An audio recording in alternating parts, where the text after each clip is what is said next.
இன்றைக்கி நம்ம இந்த வீடியோவில் டொர்னாடோ பொட்டேட்டோ எப்படி பண்ணுறதுன்னு பார்க்க போகிறோம். இது வந்து ஸ்ட்ரீட் ஸ்டைலில் ஸ்ப்ரிங் பொட்டேட்டோ அப்படின்னு சொல்லுவாங்க.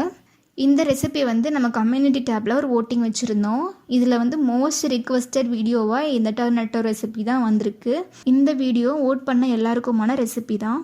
நெக்ஸ்ட் இந்த மாதிரி 2 உருளைக்கிழங்கு எடுத்திருக்கேன்.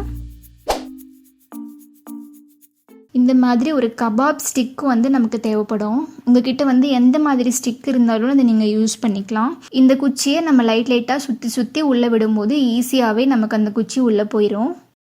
ஒருவேளை உங்ககிட்ட இந்த மாதிரி பெரிய சைஸில் கபாப் ஸ்டிக் இல்லை அப்படின்னா சின்ன சைஸில் டூத் ஸ்டிக் இருந்தாலே போதும். உருளைக்கிழங்கா 2ஆக கட் பண்ணி நம்ம ஸ்ப்ரிங் மாதிரி பண்ணிக்கலாம். பாருங்கள், உருளைக்கிழங்குக்குள்ளே போயாச்சு. இந்த மாதிரி நான் 2 உருளைக்கிழங்கு வந்து ரெடி பண்ணிட்டேன். இந்த உருளைக்கிழங்குல நான் எதர்ச்சியாக ஒரு விஷயம் பார்த்தேன். அது உங்களுக்கு தெரிஞ்சிச்சு அப்படின்னா நீங்களும் கமெண்ட்டில் சொல்லுங்கள். முடிஞ்சால் கெஸ் பண்ணுங்கள். இந்த மாதிரி ஒரு ஷார்ப்பாக ஒரு கத்தி எடுத்துக்கோங்க. நார்மல் கத்தி இருந்தாலுமே பரவாயில்ல, அதுலேயுமே நல்லாவே கட் பண்ணிக்கலாம். ஸோ கரெக்டாக அந்த எட்ஜில் இருந்து நம்ம வந்து கட் பண்ண ஆரம்பிக்கணும். ஃபஸ்ட்டு ஒரு ரவுண்டை நம்ம கட் பண்ணிக்கலாம். இப்போ ஒரு ரவுண்டு முடிகிற இடத்துல லைட்டாக பெண்ட் பண்ணி செகண்ட் ரவுண்ட் வந்து போட ட்ரை பண்ணுங்கள். பாருங்கள், இந்த மாதிரி லைட்டாக பெண்ட் பண்ணி அந்த எட்ஜில் வந்து இன்னொரு ரவுண்ட் போட ஆரம்பிக்கணும்.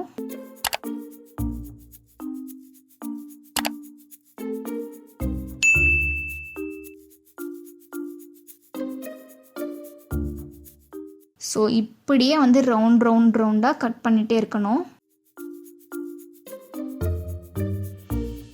ஸோ நான் கொஞ்சம் வீடியோவில் க்ளோஸ்அப்பில் காட்டுறேன் பாருங்கள்.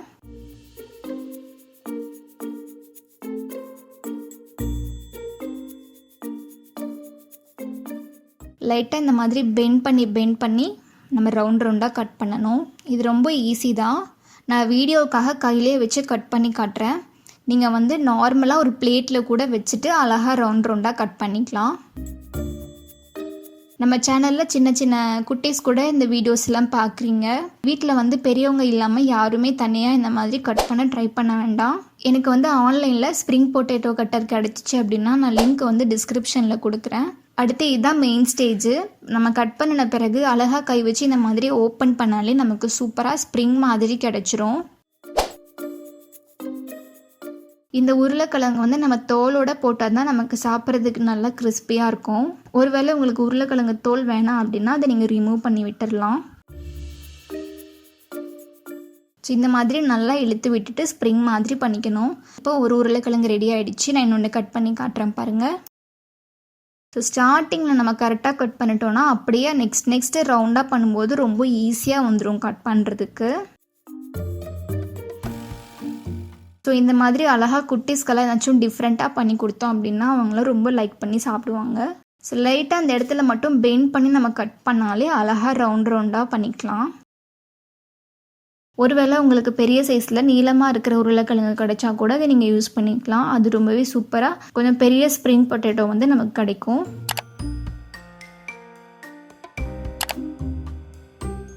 அவ்வளோதான், நம்ம உருளைக்கிழங்கை ஸ்ப்ரிங் மாதிரி கட் பண்ணியாச்சு.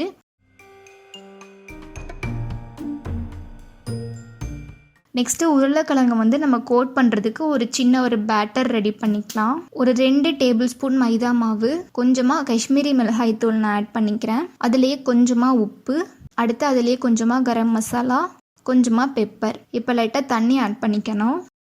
இப்போ இந்த பேட்டரை நல்லா மிக்ஸ் பண்ணிக்கணும்.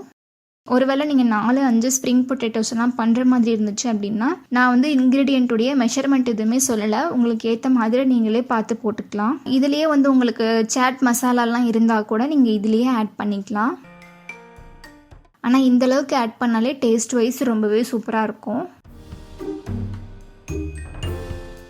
நெக்ஸ்ட்டு நம்ம கட் பண்ணி வச்சுருந்த உருளைக்கிழங்கு மேலே இந்த பேட்டரை வந்து ஃபுல்லாக அப்ளை பண்ணிக்கணும். நல்லா கை யூஸ் பண்ணி எல்லா பக்கமும் நல்லா அப்ளை பண்ணிக்கலாம். ஸோ இந்த மாதிரி நல்லா கோட் பண்ணி எடுத்துக்கணும். அடுத்து நம்ம எண்ணெயை சூடு பண்ணிவிட்டு இதை பொரிக்க ஆரம்பிச்சிடலாம்.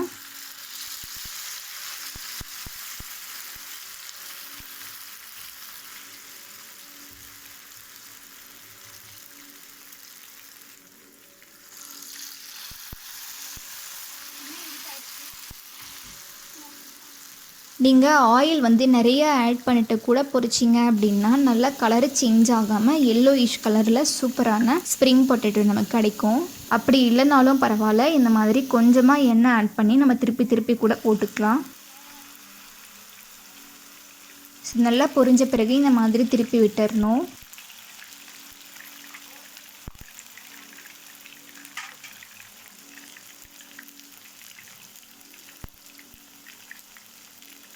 அவ்வளோதான், நல்லா பொரிச்சு எடுத்துட்ட பிறகு ஒரு பிளேட்டுக்கு மாற்றிடணும்.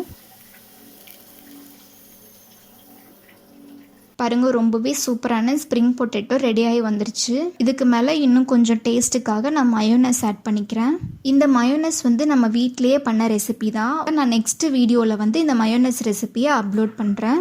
இதை அப்படியே நம்ம சூடாக சூப்பராக சாப்பிட்டுக்கலாம். இந்த ரெசிபி ரொம்ப ஈஸி தான், யூஸ்ஃபுல்லாக இருக்கும் அப்படின்னு நினைக்கிறேன். இதை ட்ரை பண்ணி பார்த்துட்டு எப்படி இருக்குன்னு எனக்கு கமெண்ட்டில் சொல்லுங்கள். Thank you so much.